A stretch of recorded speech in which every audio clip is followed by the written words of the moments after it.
Hello friends, in this topic we are going to learn the basic derivation for pulse transfer function using the concept of convolution time theory.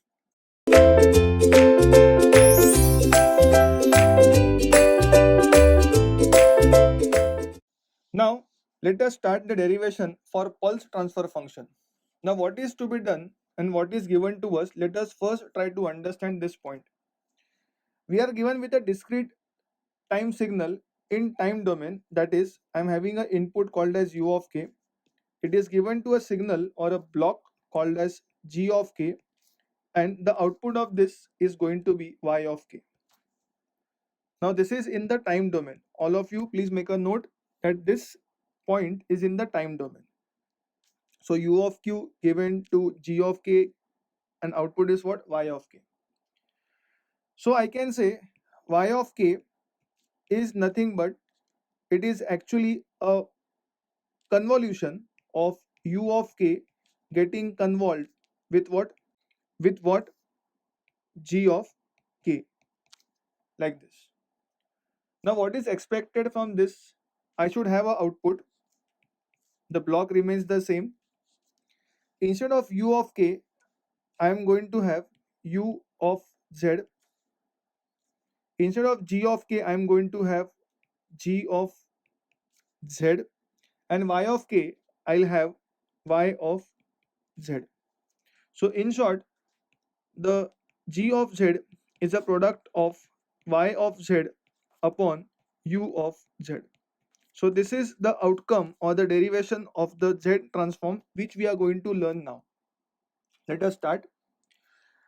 Now, as per the convolution theory, y of k is equal to summation of u of m.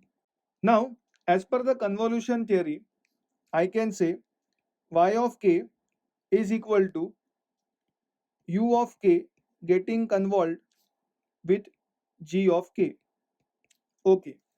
Therefore, the formula becomes y of k is equal to summation of u of m into g of k minus m for m tending from 0 to infinity.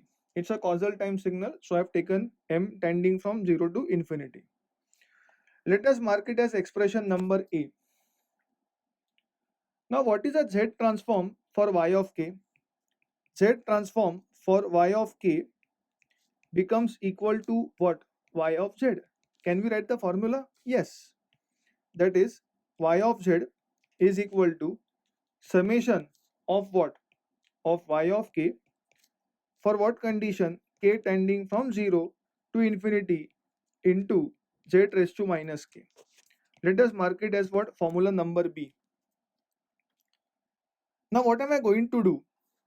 I am going to substitute A in B, or rather I am going to substitute y of k in this y of k. So what does the equation now becomes? It becomes as follows: y of z is equal to summation of what? K tending from 0 to infinity into summation of u of m into g of k minus m for what condition? For m tending from 0 to infinity into z raised to minus k.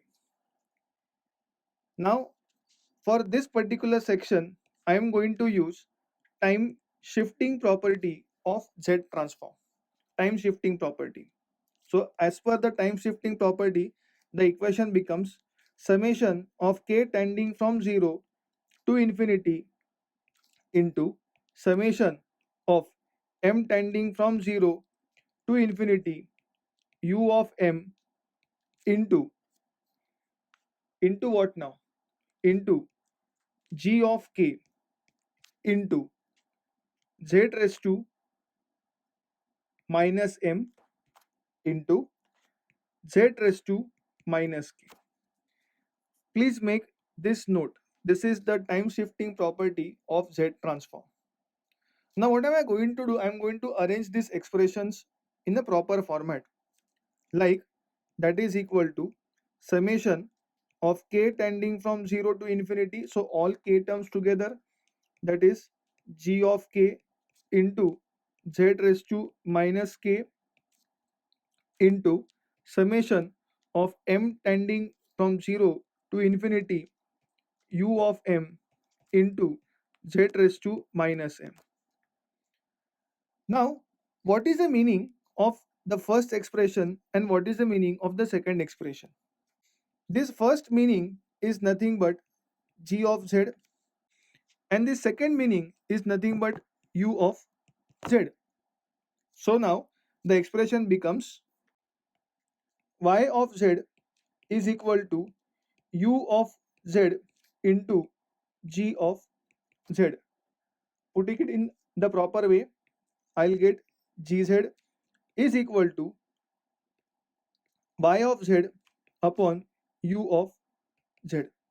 Or as we have seen in the previous session, that suppose I'm having a block, this is my u of z, this is my g of z, and this is my y of z. So the pulse transfer function PTF will be gz is equal to y of z upon u of z. This is the formula for pulse transfer function. Thank you so much for watching this video.